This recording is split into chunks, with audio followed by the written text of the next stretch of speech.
Welcome to the a16z podcast. I'm Michael Copeland, and we're here today with general partner Jeff Jordan. Jeff, welcome. Thank you, Michael. Good to be here. We're also joined today by Sam Gerstenzang, who's part of our investing team. Sam, welcome. Thanks, Michael. So, Jeff, you have written a fair bit and talked about what you define or call people marketplaces. Tell us what those are, and then let's get into kind of the marketplaces that you're seeing out there. I mean, it's almost eBay meets services. So eBay, when I worked there, was economically empowering literally hundreds of thousands or even 1 million people to earn part or all of their living selling on eBay. With the advent of mobile phones, it's now possible for those same armies of people to earn a living doing services. And that's what I refer to as a people marketplace. They're service marketplaces built up around independent contractors. So give us an example of some of those marketplaces operating out there in the world today. The Lyft is a great example of a marketplace. HomeJoy, Instacart, any place that people are performing a service that can be done, can be rented essentially with labor. So in Lyft's case, it's my car. In HomeJoy's case, it's cleaning. A cleaning service, right? Home cleaning. Why or what enables these kind of marketplaces, today as opposed to 5 years ago or even 3 years ago? The mobile phones, the smartphone in your pocket, which is a little computer, is essentially the enabler here. Before, if everything would have had to been done, in an analog way, or just, scheduling would be hard. Geographic location is hard. Logistics are hard. The mobile phone and the processing power and the GPS capabilities is a real enabler to empower a distributed workforce to be really smart and really efficient. I mean, I get that in the case of Lyft, right? So it's transportation, it's people and automobiles moving around. How does that work in the case, and how does it sort of get more sort of nuanced in the case of whether it's home cleaning as an example, or there's these services that will deliver food from a restaurant, and I want to get to groceries because that's been our latest investment, Instacart. Right. But yeah, so let's talk delivery from restaurants. There's two that are growing very strongly: DoorDash and Caviar. Mm-hmm. And so they get an order in. So a consumer can order in a number of fashions, but they have to get the order to the restaurant, which often involves some form of mobile technology. A lot of them have tablets sitting there to have the restaurant receive the order. Then they have to efficiently get drivers to that restaurant, ideally as the order is being completed, and efficiently get to the house as fast as they can. So they're tracking the drivers through GPS. They're doing algorithms to say which driver is optimal to do this order. And then, by the way, once they drop off that order, what's the optimal next order? So the efficiency and profitability of these marketplaces are typically around capacity utilization. How many deliveries can they fit into, say, an hour? Right. And the mobile phone and the computational power in the GPS enables them to pack more efficiency into the hour, which creates better economics for consumers and better economics for the company. Interesting. So in some ways, and Sam, I want you to chime in here. You could be Caviar or DoorDash. DoorDash.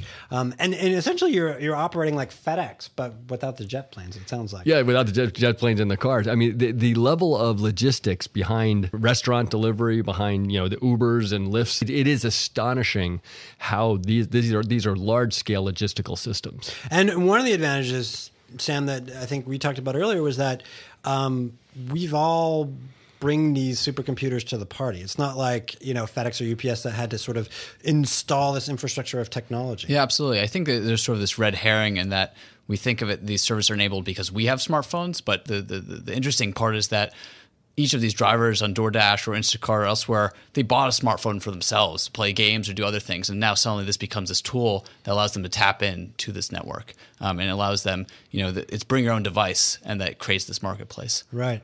Well, you mentioned Instacart. We've mentioned it, now several times. Jeff, let's jump into that. That's one of the most recent investments here at A16Z.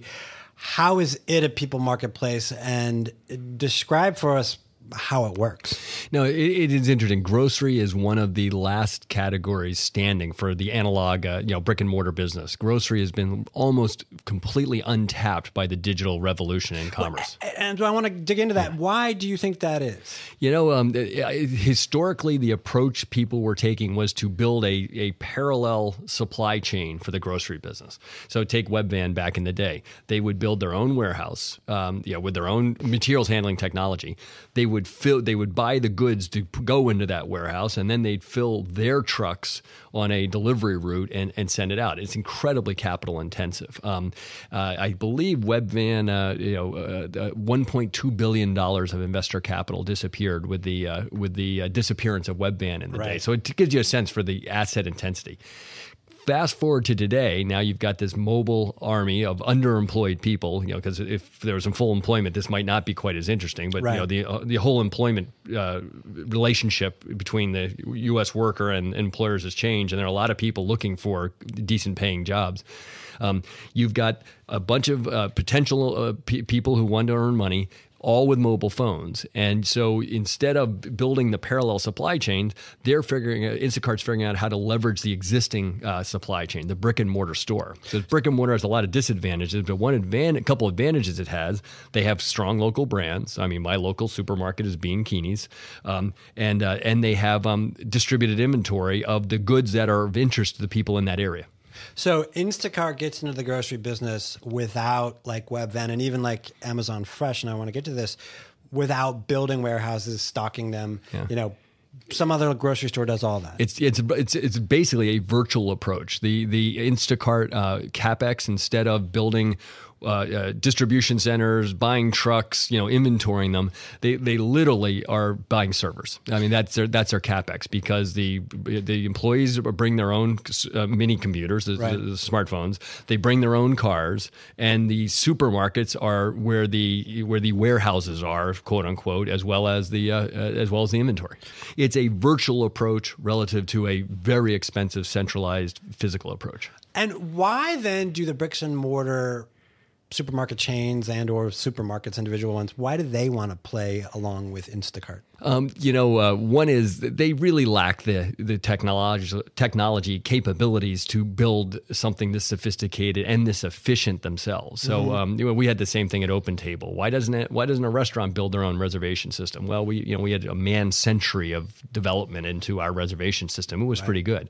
So one is a lot of the grocers lack this ability, but the big thing is they want incremental orders. So if you're in Portola Valley, there's two grocery stores. It's Bean Keeney's and it's Roberts. Right. And so if neither is delivering and one offers efficient delivery at this point, they're going to take share. And the Instacart tracking, the survey work they've done, is the grocery store who is providing affordable delivery in a very timely way. Instacart, you can get your groceries as quickly as within an hour, take share. And so the grocery store on the same physical CapEx is getting more business. And as a result, you get more business, it's more profitable.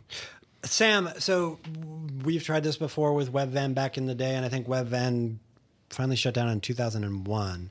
But what's changed in those years to make this, from maybe a behavioral aspect, something that could work today? I mean, we've always gone to the grocery store and we've always need food for dinner, but why now? Well, I think the first thing is just the size of the internet has grown tremendously. And so there are more people who know how to and can log on to a website. And just the expectations of what can be ordered online have changed.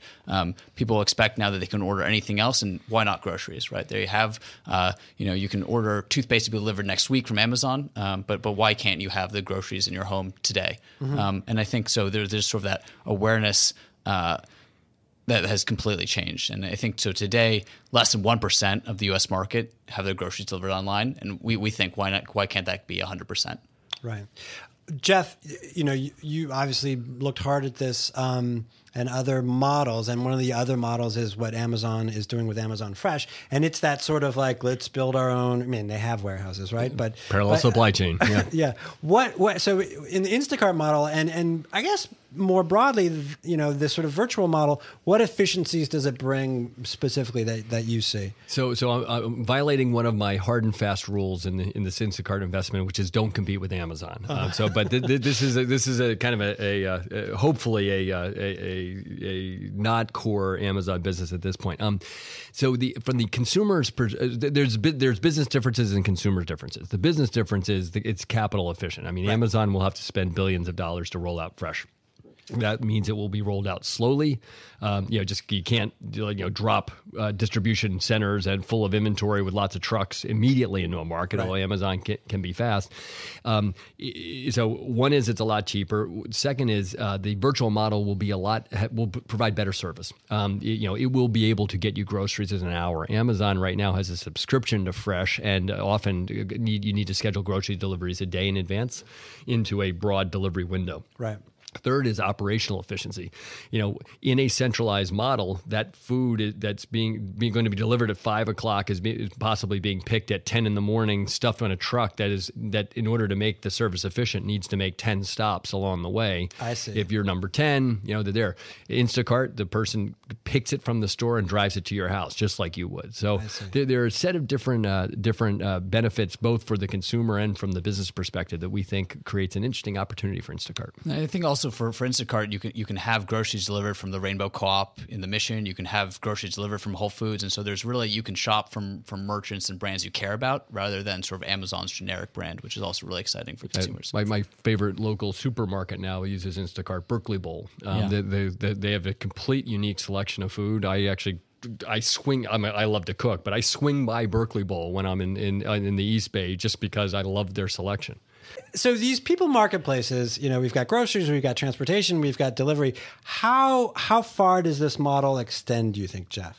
Well, we're hopeful it extends quite well. Right now the company's focused on groceries. Right. One of the interesting things we've talked about in people marketplace internally is everyone wants a horizontal platform. Horizontal platforms just generically are more valuable. They're just incredibly hard to start. So early in people marketplaces, you had the horizontals of TaskRabbit or Zarly, where you could ask people to do anything, and the paradox of choice and the lack of optimization against specific verticals, no one knew what to do with it, so they really didn't do much of anything with it. Right. But the ones that seem to be getting the traction, Lyft in cars, HomeJoy in home cleaning, Instacart in grocery delivery, DoorDash and Caviar in food deliveries, are picking a vertical and optimizing for it. Right. Now, possibly down the road there's a possibility to extend and to do verticals, but I got to tell you, there's a lot of groceries bought in the U.S. And so, not a bad sized market for to attack. It's actually the single largest category of retail according to the Department of Commerce in the United States, and it has not been at all disrupted by digital at this point.